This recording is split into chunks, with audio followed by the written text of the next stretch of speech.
take a Hellcat.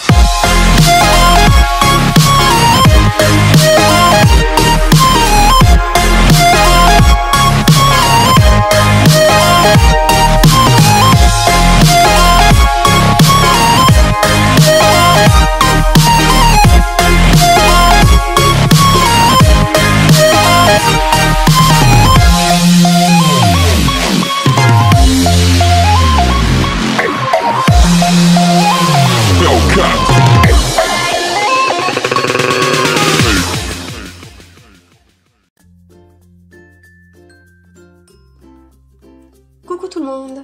Alors, on se retrouve aujourd'hui pour une petite vidéo à propos de la palette Subculture de Anastasia. Et je voulais vous présenter cette palette parce qu'elle a beaucoup fait parler d'elle lors de sa sortie aux USA, notamment pour certains défauts. Et aujourd'hui, elle fait encore parler d'elle comme très souvent comme étant une mauvaise palette, de mauvaise qualité, car les fards sont assez compliqués à utiliser. Bref, donc je voulais en parler avec vous, pouvoir vous présenter cette palette et vous donner mon avis à moi dessus. Et ensuite, vous présenter un petit maquillage juste avec cette palette. Voilà, alors la palette présente... 1, 2, 3, 4...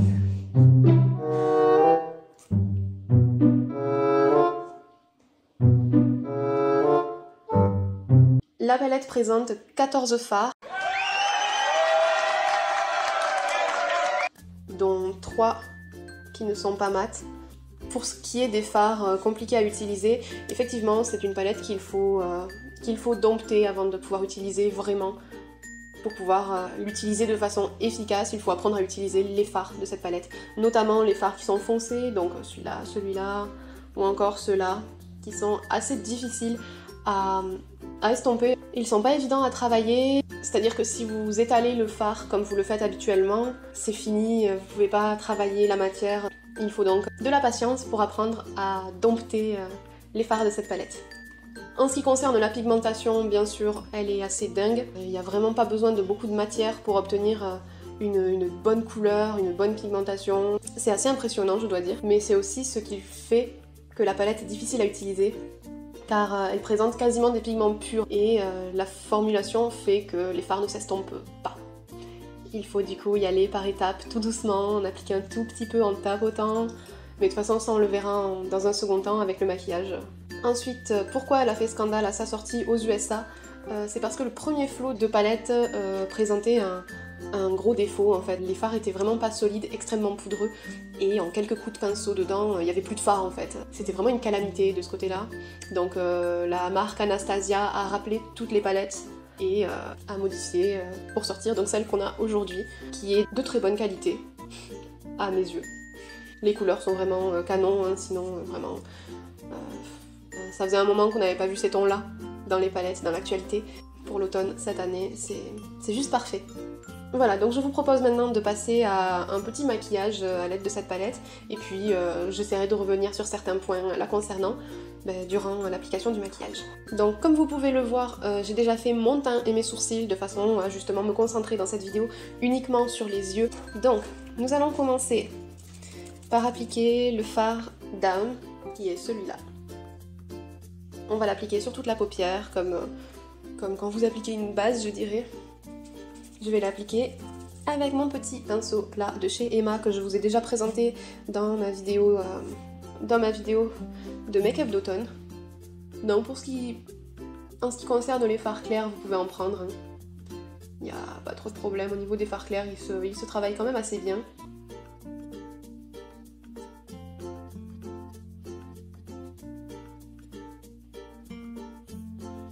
Donc pourquoi j'applique un premier fard poudre qui se rapproche de ma couleur de peau?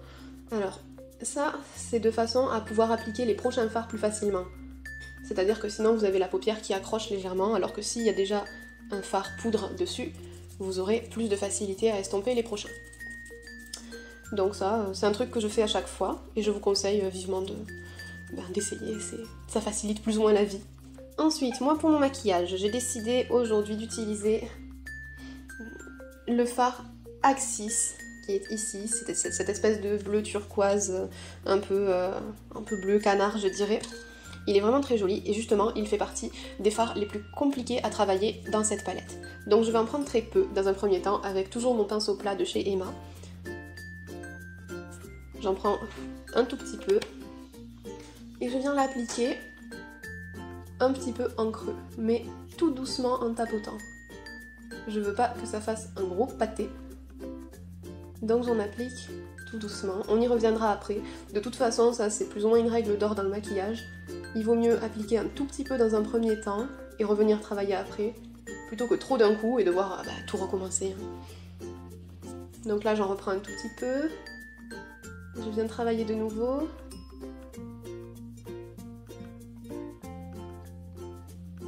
Vous voyez, c'est vraiment en tapotant la matière pour l'appliquer, parce que si je frotte, c'est fini.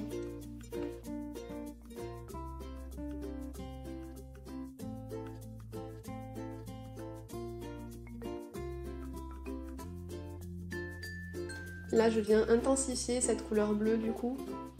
J'en ai pris un petit peu et là, je viens accentuer un peu plus maintenant que j'ai posé ma première couche de bleu, on dirait.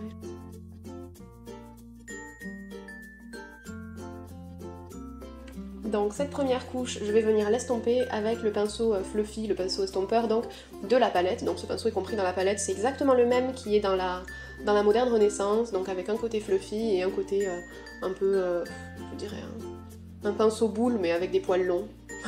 Je sais pas trop comment qualifier ce fard, mais ce pinceau, mais il est fait pour apporter un peu plus de précision. Donc là on va utiliser le côté bien fluffy pour venir estomper ce qu'on vient d'appliquer.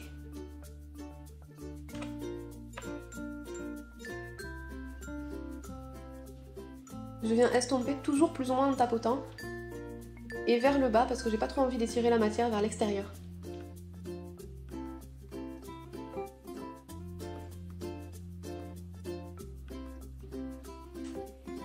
Là je vais reprendre encore du bleu évidemment, hein, je veux dire c'est du maquillage, on vient en permanence retravailler ce qu'on fait jusqu'à ce qu'on soit satisfaite.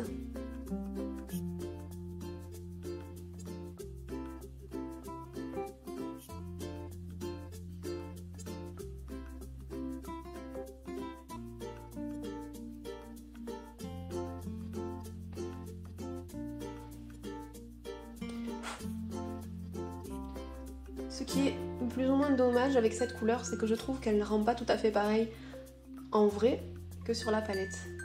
Sur la palette, elle paraît très bleutée, et une fois appliquée, j'ai l'impression qu'elle est plus foncée et un peu plus terne. Je trouve ça assez dommage, mais bon, après, je sais pas, peut-être que c'est mes yeux, ou c'est peut-être selon la lumière, je sais pas trop.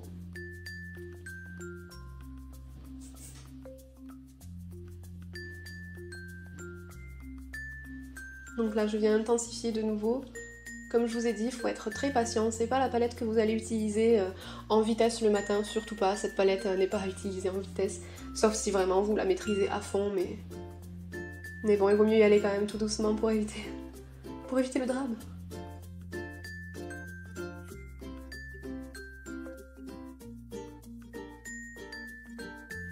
Donc pour l'instant je trouve que le rendu est plutôt pas mal, je vais faire la même chose sur l'autre œil.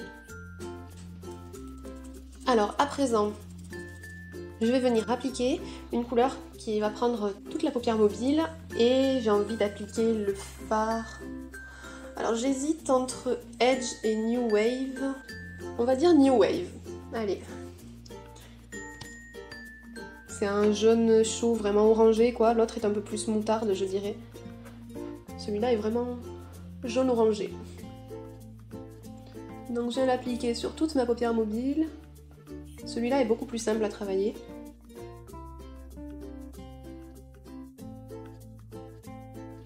C'est vraiment que les fards foncés vraiment qui sont compliqués à travailler.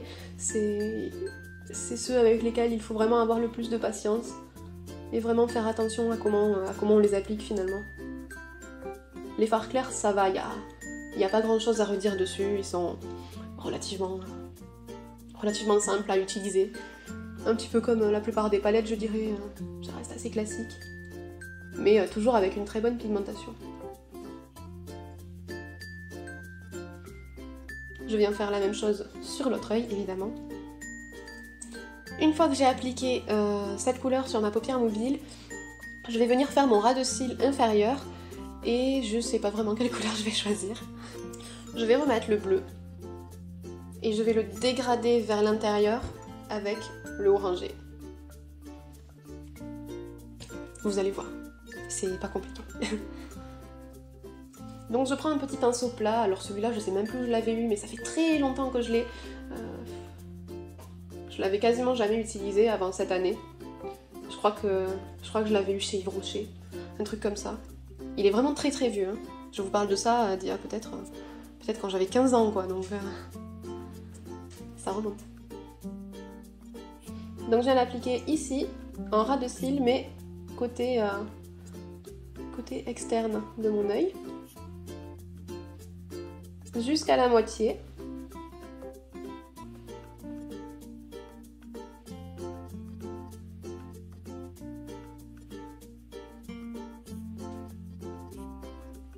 Je fais pareil de l'autre côté.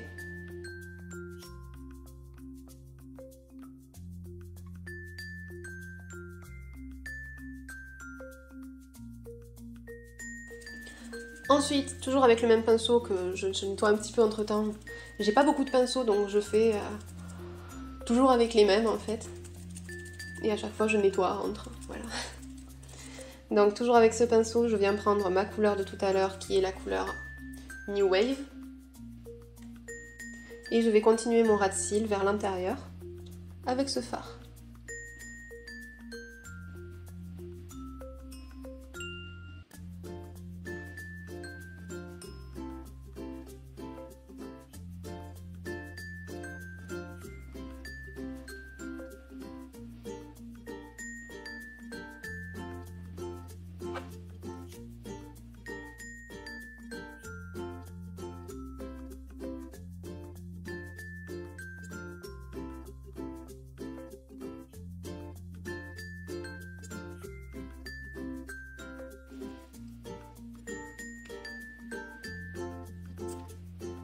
Donc on en est là, moi je trouve que c'est plutôt sympa de dégrader les couleurs dessous à chaque fois, ça donne un petit côté un peu plus original au maquillage, et le fait de pas mettre juste du foncé, ça garde l'œil ouvert, parce qu'avec vraiment que du foncé dessous, je trouve que ça a tendance à trop dessiner le contour de l'œil, et peut-être à trop le fermer, et à ce moment-là, durcir les traits du visage. Après ça c'est comme mon avis, vous faites comme vous voulez, voilà. Une fois qu'on a fait ça, je vais venir mettre mon crayon. Donc c'est un crayon blanc de la marque Sephora, tout simplement, un crayon colle blanc. Celui-là aussi ça fait un petit moment que je l'ai, mais bon je l'ai toujours pas terminé, et je le trouve vraiment très bien. Donc j'aime bien mettre du blanc pour agrandir le regard. J'aime beaucoup l'effet que ça donne.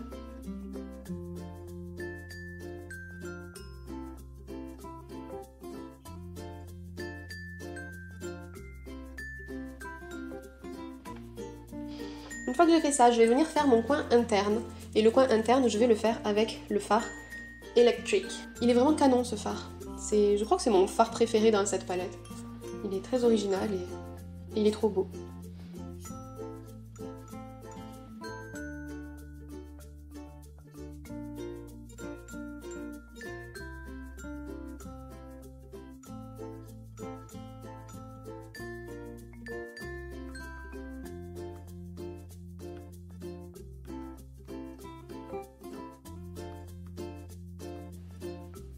Donc je sais pas si vous voyez bien vous sur votre écran, mais c'est un peu vert or et puis ça varie selon la lumière, je le trouve vraiment superbe. Pour le coin interne il est vraiment canon selon moi. Une fois que j'ai fait ça, je vais passer au mascara. J'ai pas envie de mettre de l'eyeliner, je trouve que le maquillage est suffisamment chargé. Du fait peut-être que les couleurs soient foncées, j'ai pas envie de venir charger davantage avec de l'eyeliner, donc je passe directement au mascara. Après si c'est un maquillage de soirée, vous pouvez très bien mettre de l'eyeliner, ou même en journée je veux dire, là c'est moi, j'ai pas envie, donc voilà. Donc je commence par recourber mes cils, et ensuite je vais venir mettre mon mascara. Un mascara que je trouve très bien d'ailleurs. C'est le mascara La Petite Robe Noire de Guerlain, que je trouve trop bien en fait. Il a une brosse, vous allez voir. Il a une brosse assez originale, avec une boule au bout qui permet d'accéder aux petits cils qu'on a toujours du mal à attraper. Et sa formule, je trouve, est très bien. Il a tendance à vraiment allonger les cils, il tient vraiment bien. Et puis il sent aussi très très bon. Je sais pas si vous avez déjà senti les rouges à lèvres de la même gamme, donc de la gamme La Petite Robe Noire de Guerlain, ainsi que les vernis une fois qu'ils sont secs. En fait, ça sent le parfum de La Petite Robe Noire tout simplement. Cette petite odeur sucrée qui est vraiment très agréable.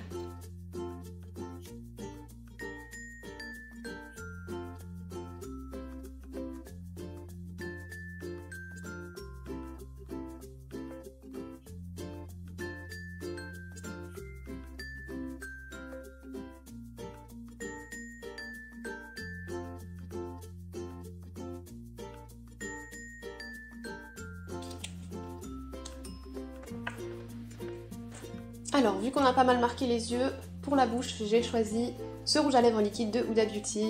C'est la teinte Wi-Fi, il fait partie de la gamme donc, de Liquid Mate, mais la gamme Nude Love, je crois. Ils font partie des derniers sortis, il me semble, parmi les rouges à lèvres liquides de Huda Beauty.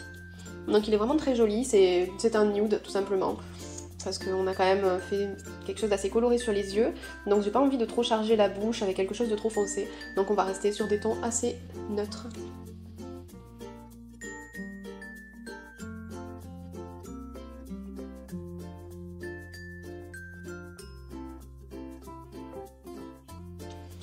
Donc voilà pour le maquillage qui est à présent terminé.